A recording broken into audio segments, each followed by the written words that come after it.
Muy bien. Bueno, antes que nada, eh, quisiera dar las gracias al doctor Joel Rodríguez Saldaña, quien también es un enamorado de la diabetes y quien siempre se ha dedicado al mejoramiento y el desarrollo de nuevos proyectos y programas para la atención del paciente con diabetes. Y también, pues obviamente, al equipo que conforman Brenda y Brenda Bernal y el licenciado Víctor Alberto Yáñez. Muy bien, para iniciar, les voy a compartir algunas situaciones que tenemos nosotros en México. Ustedes saben que la arteriosclerosis ocurre cuando los vasos sanguíneos que llevan oxígeno y nutrientes del corazón al resto del cuerpo se vuelven gruesos y rígidos y en ocasiones restringen el flujo de la sangre hacia los órganos y los tejidos. La aterosclerosis es un tipo específico de arteriosclerosis, pero a veces los términos se utilizan de manera indistinta y se refiere a la acumulación, la aterosclerosis, a la acumulación de grasas, colesterol y otras sustancias, incluyendo el calcio, dentro de las paredes de las arterias, lo que forman las famosas placas y que va a restringir el flujo sanguíneo. Bien, México ha tenido diferentes retos de salud a lo largo de su historia. En buena parte de los años 80 había unos solos que prevalecían las enfermedades infectocontagiosas, ¿sí? Y en la actualidad, estas se han sido desplazadas por padecimientos crónico-degenerativos como la diabetes, enfermedad vascular cerebral, en donde entra la enfermedad cerebrovascular y la enfermedad arterial coronaria. Y también desplazada por el cáncer, como vamos a ver más adelante. La enfermedad aterosclerótica de las coronarias es la primera causa de mortalidad en México y que es el principal factor de riesgo en las dislipidemias. Y y sobre todo cuando se trata de un incremento de las CLDL, que son las encargadas del daño vascular, que son básicamente las que se depositan en la íntima de las arterias. En relación a la historia, fíjense, en estudios que se hicieron en 137 monjas de 4 diferentes regiones geográficas del mundo, de más de 3.500 años, incluso en las de Egipto de más de 4.000 años, se encontraron placas de ateroma hasta en un 34% de ellas, sometiendo a los cadáveres a un estudio tomográfico donde estaban bien conservadas y se observó que tenían placas de ateroma predominantemente en aorta, en arterias periféricas, arterias carotidias y en menor proporción, pero también se encontró en las arterias coronarias. De acuerdo a las encuestas nacionales de salud, la de 2006, donde ustedes ven que la prevalencia de dislipidemia ocurre en un 50.6% de la población general, predominando siempre en las mujeres. Lo mismo en Salud 2012, se demostró que la población tenía un 13% de colesterol elevado y 3.6 en grupos entre los 20 y 29 años y 24.7 en los grupos de 60 a 69 años. Pero en la actualidad, en el último reporte que tenemos de la Encuesta Nacional de Salud, donde tenemos la determinación de colesterol y triglicéridos en poblaciones mayores de 20 años, ustedes ven en la primera tabla que está en gris, donde están juntos el sexo masculino y el femenino, y a la izquierda tienen ustedes ahí una donde dice si se tomaron los estudios de medición de los colesterol y triglicéridos y donde se encontró normal en la mayoría de los pacientes en 37.7 y 32.7 en el 2018. Pero si ustedes ven la línea rosa que está en medio, en donde se hicieron mediciones de colesterol y triglicéridos y donde se encontró alto en el 13% en el caso de la mujer y 19.5, en el 2012 y 19.5 en el 2018. Y ustedes ven comparativamente en la mujer En el 2012 pues, se incrementó casi al doble, al 21%, y en el hombre aumentó del 1.7 al 17.7%. Bien, de acuerdo a lo que conocemos nosotros con un estudio de las enfermedades cardiovasculares por parte del Grupo Mexicano de Síndrome Metabólico, ellos encontraron una media nacional de colesterol de 182.7 miligramos por ciento, que aparentemente pues, entra dentro de los rangos normales, y un colesterol LDL de 116.6%, discretamente por arriba de lo normal, de acuerdo a los valores de la NPT3 que vamos a ver más adelante, y un colesterol HDL de 38.5, abajo de lo que consideramos como protección, y los triglicéridos en arribita discretamente en 158.2 miligramos por decilitro. Entonces, de acuerdo a lo que nosotros hemos valorado y hemos estado valorando siempre, la alteración lipídica predominante en México es la alfa hipolipoproteinemia con hipertrigliceridemia. Recordemos, de nuevo, ¿no?, que el colesterol que tiende a oxidarse, que es el colesterol de baja densidad, ¿sí?, estaba discretamente por arriba de lo normal. Bien. El último reporte que tenemos, de acuerdo al INEGI, de las causas de mortalidad, esto es de 2020, que fue determinado de enero a agosto del año pasado. Ustedes ven que de todas maneras las enfermedades del corazón siguen siendo predominantemente y ocupan el primer lugar. En segundo lugar, general, lo ocupó las muertes por COVID, y en tercer lugar lo ocupa la diabetes mellitus. Casi estas, la primera y la tercera, casi siempre van de la mano. En el hombre se mantuvo esta misma perspectiva, ¿sí? Pero en el caso de la mujer, las enfermedades del corazón y la diabetes mellitus ocuparon el primer y el segundo lugar de manera respectiva. Muy bien. Y en tercer lugar, el COVID. Y luego, fíjense, los tumores malignos siguen siendo la cuarta causa de mortalidad, incluso comparativamente con la de 2019, casi se presenta igual.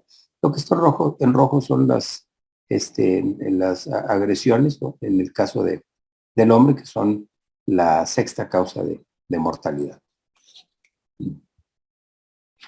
Muy bien. La Organización para la Cooperación y el Desarrollo Económico es un organismo internacional que tiene como objeto promover políticas para mejorar el bienestar social y económico de todos los pueblos del mundo, cooperando para responder a los desafíos tanto económicos, sociales, medioambientales, de salud y de los buenos gobiernos a nivel mundial. México tiene ya 25 años de pertenecer, 20 años de pertenecer, y ocupó el 25 lugar de los países del mundo en esta organización. Entonces, este es un documento que ustedes lo pueden obtener en internet, y en donde observan que es un informe ejecutivo del 2016, en donde hacen una referencia a los sistemas de salud en México, y donde dicen que las muertes por padecimientos cardiovasculares bajaron solo un 1% desde la época de los 90, en contraste con una reducción casi del 50% observada en países, sobre todo en países en desarrollo. ¿Qué quiere decir con esto? Pues que nosotros estamos todavía en pañales para resolver los problemas relacionados con enfermedades crónico-degenerativas que están relacionadas directamente con los problemas de aterosclerosis. Bien. Esta plática la vamos a abordar de tres diferentes puntos muy específicos. El primero de ellos es entender cómo ocurre el metabolismo del colesterol, para poder entender cómo se hace el depósito de la grasa en las arterias. El otro es directamente el proceso aterosclerótico. Y finalmente, ¿qué ocurre en el paciente diabético que tiene aterosclerosis? Bien. Entonces, el colesterol sabemos que es una sustancia esencial para la vida, de ahí dependen incluso hasta la formación de hormonas, ¿sí? Y en toda vida animal es importante para motivar algunas otras condiciones de tipo metabólico. Pero su homeostasia se mantiene en equilibrio entre tres vías, entre la síntesis, entre la absorción y la secreción del colesterol. Esta primera vía, la de la síntesis de colesterol, se lleva a cabo el 20 al 25% en el hígado, y la producción de colesterol comienza con una molécula de acetilcoenzima A, ¿sí? La cual dará origen a la 3-hidroximetil glutarilcoenzima A, que en este momento lo vamos a llamar HMG coenzima A para no hacer tanta repetición del nombre tan largo, ¿sí? Y donde esta se reduce a mevalanato, ¿sí? Y donde dará origen después a pirofosfato, y finalmente caerá en lo que es el colesterol. Acuérdense que el HMGA puede ser metabolizada gracias a una enzima que es la HMG coenzima A, y que aquí es precisamente donde actúan las estatinas para provocar que esto no progrese y se produzca mucho más colesterol, ¿sí? Entonces, con esa condición, suponemos que con esto lograríamos la disminución de los niveles del colesterol en sangre. Bien, el segundo mecanismo, la absorción, se lleva a cabo en el intestino. El colesterol, acuérdense que es una molécula insoluble. Para que el colesterol pueda ser absorbido necesita ser primero emulsificado, necesita ser hidrolizado, necesita ser empaquetado en micelas, las cuales pueden facilitar su transporte, ¿sí? A través de las velocidades del enterocito. Recordando que existen dos maneras de obtener el colesterol al organismo. Una es la síntesis endógena, de la que acabamos de hablar ahorita en la primera diapositiva, en la diapositiva anterior. Y la segunda, ¿verdad?, es por medio de la absorción del colesterol a través a nivel intestinal. Pero acuérdense que para que ésta sea absorbida de manera en el intestino, requiere de emulsificarse, ¿sí? Esto ocurre normalmente en el duodeno, ¿sí? Y gracias a la actividad de la bilis, la cual contiene sales biliares y lecitina, se encargan de la emulsión y fragmentando a los glóbulos grasos con la única finalidad de ser hidrolizados por las lipasas pancreáticas. La hidrolasa de los ésteres de colesterol y la fosfolipasa alfa 2, ¿sí? Las sales biliares tienden a formar micelas, formando un centro liposoluble, ¿sí?, en donde contienen las grasas fragmentadas de una superficie hidrosoluble que favorece la solubilidad de las grasas en la sangre. Además, actúa como un medio de transporte en el borde de cepillo de las células epiteliales del intestino. Continuamos en relación con la absorción del colesterol. Este es un mecanismo un tanto complejo, pero habrá que entenderlo. Entonces ya observamos, o sea, cómo se obtiene de la síntesis y de la absorción el colesterol en nuestro organismo, ¿sí? En esta diapositiva se observan las micelas que contienen colesterol y que para que puedan ser absorbidas, ¿sí?, se requiere una proteína transportadora que es la NPC1L1, que es la que está directamente relacionada con genéticamente para la respuesta a que el colesterol se incremente en el paciente o en el individuo normal, ¿sí? Entonces, la absorción del colesterol se lleva a través del cabo de las microvellosidades del borde del cepillo de las células epiteliales del intestino, y es mediada y facilitada por la proteína transportadora, que el NPC es el Niemann-Pick C1 like 1, y descubierta en 2004, o sea, recientemente, y que se encuentra en la membrana apical del enterocito, ¿sí?, y en la membrana canalicular del hepatocito. El aumento del colesterol es detectado por las proteínas NPCL1, las cuales incorporan a la membrana plasmática, y mediante su conexión al complejo clatrina AP2, ¿sí?, en la membrana del enterocito, y se produce así endocitosis, El colesterol libre dentro del enterocito es esterificado, ¿sí?, para su secreción por medio de la linfa. Y se han identificado proteínas transportadoras de la ATP binding cassette, que es el ABC, el ABC G5 y el ABC G8, cuya función es regular la cantidad de colesterol captada por el enterocito y las cuales limitarán la absorción devolviendo el colesterol de la célula epitelial en el lumen intestinal y del hígado al conducto biliar. Estas proteínas son consideradas las mayores transportadoras hepatobiliares del colesterol, que protegen a la acumulación del colesterol dietético en el cuerpo. ¿Sí? Bien.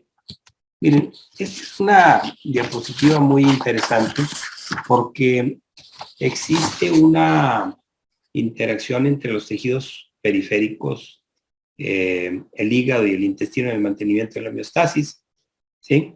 Y nosotros sabemos que ya las grasas hidrolizadas penetrarán las células intestinales y son reconstituidas por kilomicrones que secretarán la linfa, y estos transportes de grasas del intestino hacia el músculo para la producción, obviamente, de energía, ¿sí?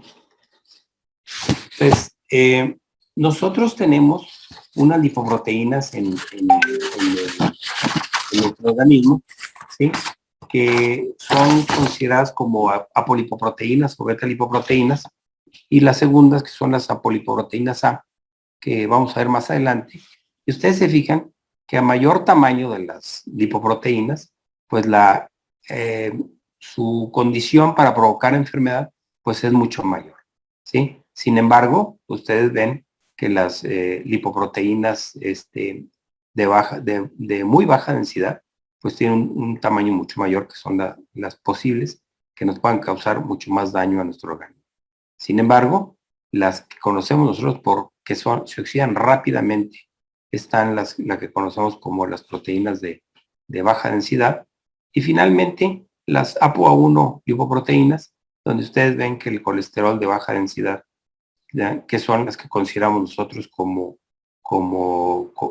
protectoras, y que son las que transportan el colesterol nuevo al hígado hacia otros tejidos mediante un transporte que denominamos transporte inverso del colesterol.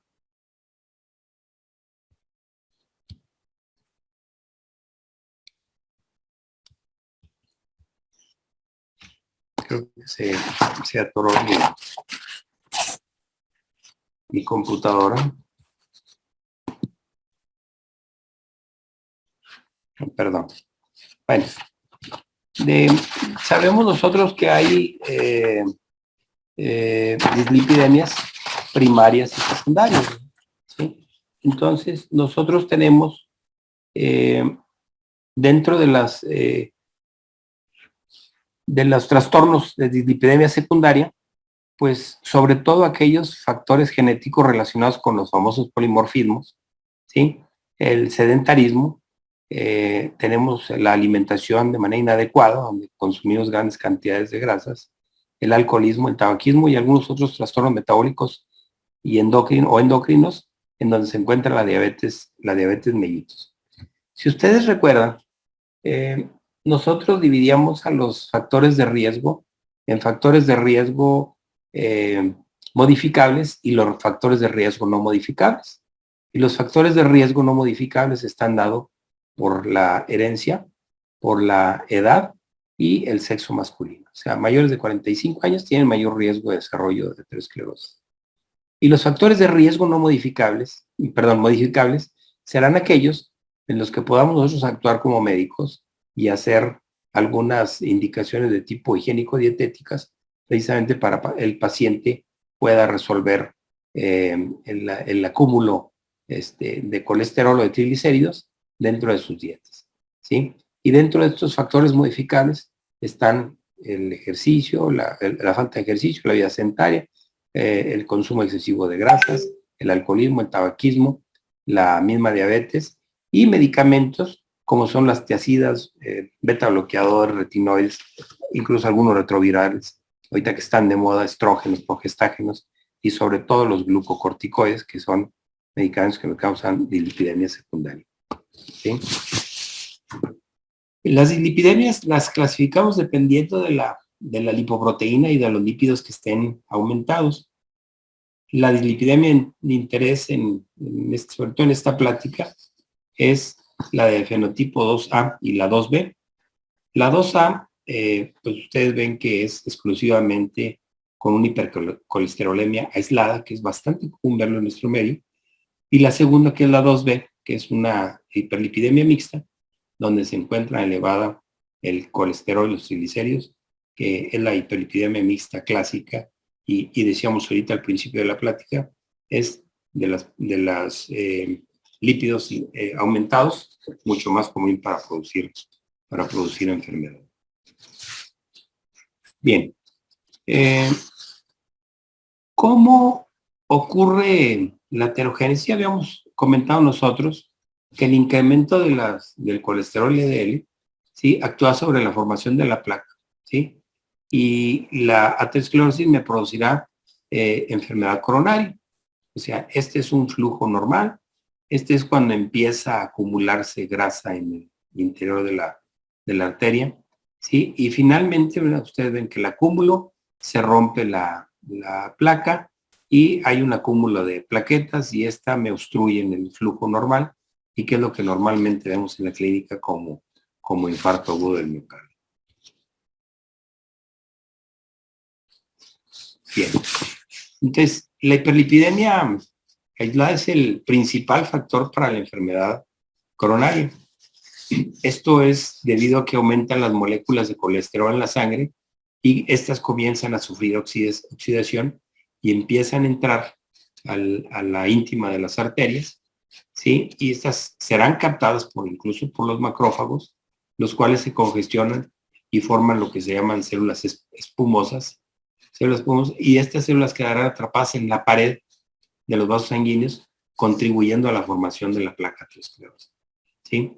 Estos son todos los elementos que participan en la formación directamente de la placa. Aquí tenemos el endotelio, los monocitos, linfocitos, especialmente macrófagos, ¿sí? Ahí ocurre neovascularización tratando de compensar a la placa ateromatosa, ¿sí?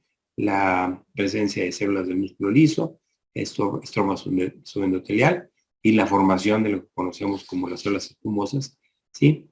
Y cuando ocurre ruptura de esta parte del endotelio, es cuando ocurren los eventos vasculares a nivel, sobre todo coronario, y a nivel cerebrovascular. Muy bien.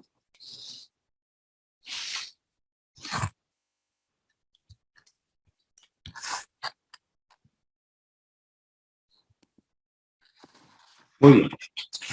Bueno, eso es entendiendo lo que es el metabolismo y lo que es la formación de la placa de ateroma dentro de los vasos sanguíneos. Y ahora entramos a lo que ocurre específicamente en la diabetes. Nosotros sabemos que la insulinoresistencia provoca que los adipocitos liberen ácidos grasos libres, y estos a nivel endotelial provocan, de acuerdo a la teoría de Brownlee y Serelo, algunas especies reactivas de oxígeno, ¿sí? Y que esto provoca un aumento de sorbitol con aumento del diacilglicerol, aumento de la desoxamina y la producción de productos terminales de la glucosilación avanzada, que vamos a ver más adelante. Entonces, la insulinoresistencia, ¿sí?, produce que los adipocitos liberen ácidos grasos, y estos ácidos grasos incrementan la oxidación. O sea, el paciente diabético, y quiero comentarlo de una vez, sufre los embates de dos problemas. Uno, los problemas relacionados con la aterosclerosis per se, y la otra directamente por el daño que causa la resistencia a la insulina, ¿sí?, sobre las células endoteliales. O sea que, aparte del paciente diabético tiene un incremento en la formación de placas de ateroma, también tiene un daño endotelial directo, y acuérdense que para provocar algunas alteraciones a nivel de los vasos sanguíneos, pues se han contemplado sobre todo cuatro teorías, ¿verdad?, que que todo el mundo las conocemos y que están directamente una relacionada con la activación de la enzima aldosa reductasa y la derivación del metabolismo de la glucosa hacia la formación de sorbitol y de fructosa. ¿Sí?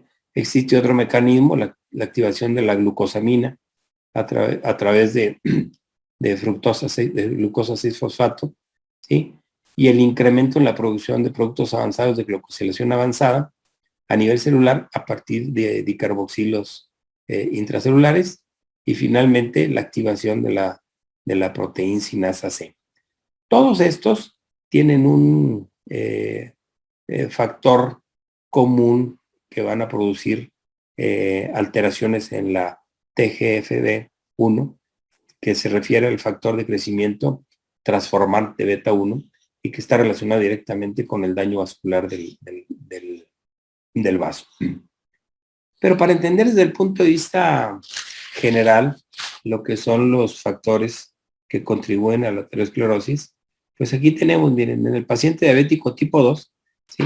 Todo lo que mencionamos en la parte anterior están relacionados directamente con el estrés oxidativo. Todos me modifican el estrés oxidativo. El estrés oxidativo es la pérdida del equilibrio entre la producción de óxido y los antioxidantes que nosotros tenemos de manera general en el organismo o que podemos consumir incluso en la dieta, ¿sí? Entonces, este estrés oxidativo me va a causar, por un lado, disfunción de las células endoteliales, incrementando todo esto que ustedes ven aquí, ¿no? Estrés oxidativo, factores proinflamatorios, protrombóticos, vasoconstrictores, disminución de vasodilatadores, disminución de la actividad de los oxidonítricos, sintetasa, etc. En la parte central tenemos lo que es la disfunción del músculo lisovascular, ¿sí? Y finalmente en la parte derecha es la disfunción fetal. Y esta, por un lado, es la activación de fibrinógeno con aumento del depósito de fibrina, y aquí es incremento de todos los procesos, incluso protrombóticos. Entonces, todo esto se une, me producirá vasoconstricción, inflamación y trombosis, ¿sí? Y que finalmente me condicionará problemas de aterosclerosis. Y la aterosclerosis desde el punto de vista clínico pues, se hará evidente por enfermedad cerebrovascular o cardiovascular.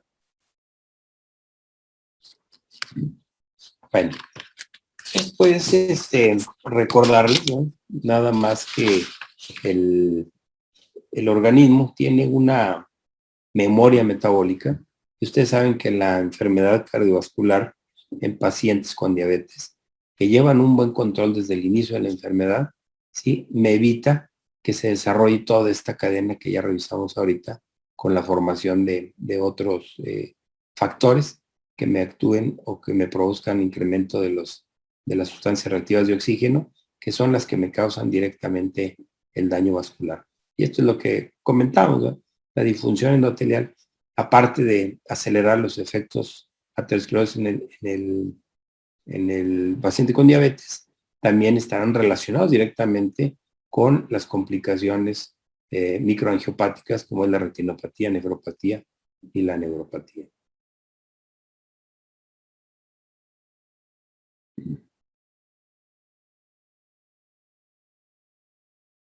Muy bien. Miren, normalmente existe un protocolo donde se hizo una revisión de la lipoproteína A que está disminuida en pacientes con enfermedad cardiovascular. Estos estarán determinados genéticamente y estarán elevados, y cuando están elevados constituyen un factor de riesgo de enfermedad cardiovascular.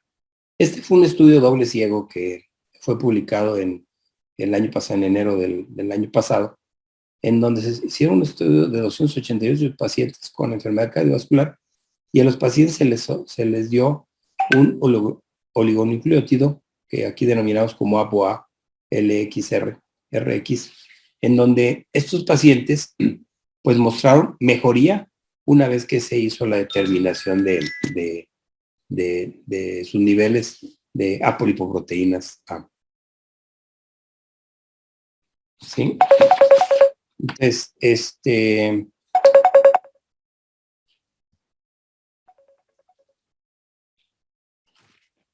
bueno, en esta diapositiva, aquí vemos el tratamiento relacionado en base a los lineamientos de la NCP o la ATP3, que es la National Quality Education Program, Adult Treatment Panel 3.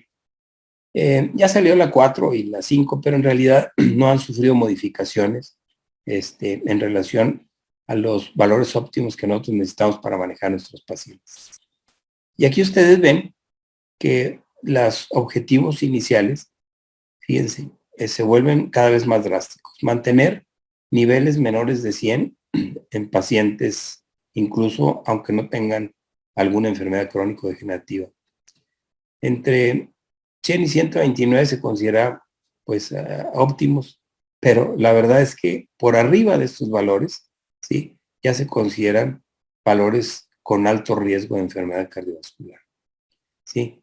Incluso, pues hay quienes dentro de la misma TP3 sugieren, ¿verdad?, que si el paciente ya tiene enfermedad cardiovascular bien determinada, los valores deben de estar abajo de 75 miligramos por ciento. Y si ya tiene una enfermedad cardiovascular ahorita reciente, hay que mantener un LDL incluso por abajo de los 50 miligramos por ciento, ¿sí? Muy bien. El colesterol total, el deseable es abajo de los 200 miligramos por ciento, ¿sí? Y el HDL debe de estar arriba de 40 miligramos, 45 miligramos en el hombre, en el hombre y 55 en el caso de la mujer. Bien. ¿A qué nos lleva el conocimiento de todo lo que hemos hablado? Bueno, nosotros sabemos que la diabetes junto con la hipertensión son las enfermedades más aterogénicas que existen, y estas están relacionadas directamente con enfermedades, con enfermedad cardiovascular o muerte cardiovascular, de la que hablábamos en las causas de mortalidad general, y no nada más en nuestro medio, quizás en muchos de los países en desarrollo, también las causas de mortalidad por enfermedad cardiovascular aún se mantienen en tasas muy altas. Muy bien. Si nosotros veíamos, por ejemplo, que para la síntesis de colesterol, donde podríamos utilizar las estatinas y bloquear la enzima que permite la síntesis de colesterol, pues ahí están las estatinas como a manera de monoterapia. Sin embargo, algo que ha estado más en los manejos actuales, pues es el uso de las estatinas más el ezetimibe, donde se produce una reducción del colesterol LDL, ¿sí? Y con esto se disminuye la enfermedad arterial coronaria, ¿sí? Entonces, fíjense, hay también algunas condiciones que debemos de conocer. Nosotros sabemos que la colesterol, ¿verdad?, que se produce a nivel endógeno, pues podemos modificarlo en base a las estatinas, pero también podemos incrementar su beneficio si agregamos lo que es la ezetimiba y que me permite o me evita la absorción de colesterol a nivel de las vellosidades intestinales. Alguien decía, bueno, ¿y por qué no damos mejor puro ezetimibe y evitamos mayores problemas incluso dentro del organismo? Porque fíjense que lo que pasa es que cuando damos ezetimibe solo, ¿no?, el organismo considera que no se está produciendo de manera adecuada el colesterol, y entonces automáticamente empieza a producir más colesterol, y entonces como terapia única no es funcional.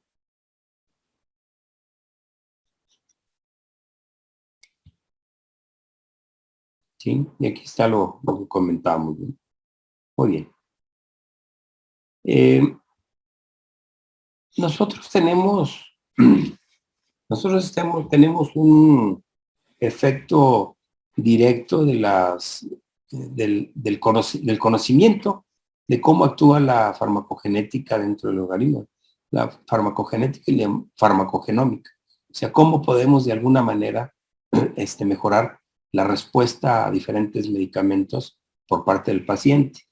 Por un lado, está la variabilidad interindividual en la respuesta farmacológica al ezetimibe.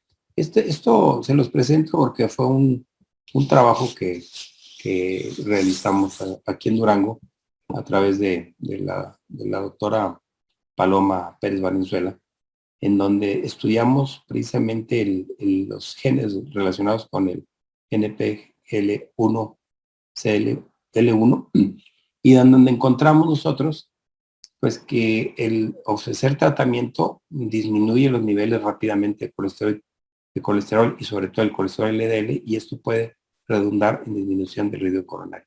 El objetivo era valorar la respuesta a la combinación de estos medicamentos cuando casi salieron a la par para su uso combinado, después de otro estudio que vamos a presentar. Entonces, aquí tenemos el efecto a largo plazo de la disminución de las lipoproteínas de colesterol de baja densidad, en etapas tempranas de la vida y que pueden redundar en disminución de la enfermedad coronaria. Y Ferenc en el 2012 demostraron que la presencia de ciertos polimorfismos desde el nacimiento se asoció con 3 veces mayor reducción de enfermedad cardiovascular en el comienzo, en el manejo con estatinas, en etapas posteriores a la vida. ¿Sí?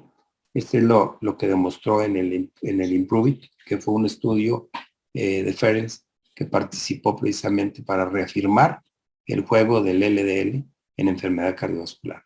Esto quiere decir que cuando genéticamente tenían un cierto polimorfismo, se comportaba a manera de protección contra aquellos pacientes que no tenían o lo tenían deficiente, y ustedes ven que la morbimortalidad se incrementaba.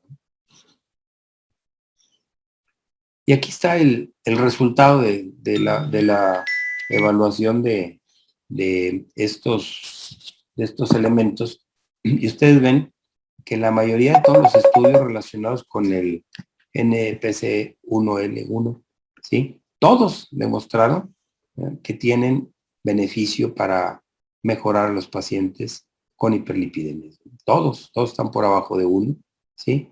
Y aquí aparece, en esta partecita de aquí, las mutaciones raras donde tienen esta variante genética protectora, en donde pues prácticamente se despegan muchísimo del padecer enfermedad cardiovascular. Entonces, ¿qué obtuvimos del IMPROVE-IT? Es que al bajar el colesterol LDL en cantidades de manera importante, ya sea a través del uso de estatinas solas o de la combinación con ezetimiba, el riesgo cardiovascular se disminuye. ¿Sí? Este fue el gen que estudiamos, RS217686 del NPC1L1. ¿Sí?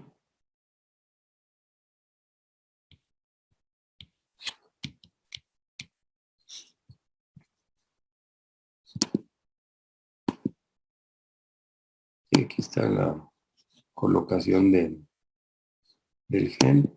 Ya no me voy a meter mucho en estas condiciones. ¿Sí? Entonces, es el estudio, un estudio realizado con una metodología que se llama randomización mendeliana, que aquí lo que hizo Ferenc es pues valorar pacientes que tuvieran genéticamente una disminución del colesterol de baja densidad por la presencia de ciertos polimorfismos y los beneficios a nivel cardiovascular que tenían esos pacientes. Y aquí lo único que hace es demostrar precisamente a través del estudio IMPROVE-IT, donde se manejó estas cuestiones de tipo genético y donde se veía que si tienen el favorecer con un cierto polimorfismo, se comportará el paciente como si estuviera tomando estatinas y ezetimibe de una manera continua, incluso hasta desde edades tempranas. ¿Sí? Entonces, los estudios de randomización mendeliana son de los estudios ya relacionados con con causalidad y de los que tienen más peso desde el punto de vista estadístico a nivel de integración de todo, ¿sí? Bueno, yo creo que aquí le cortamos porque tenemos más diapositivas, pero yo creo que esto es más o menos para darles una idea en relación de lo complejo que es el proceso ateroscleroso en nuestros pacientes, tanto en pacientes normales y sobre todo en el paciente con diabetes. Muchas gracias por su atención.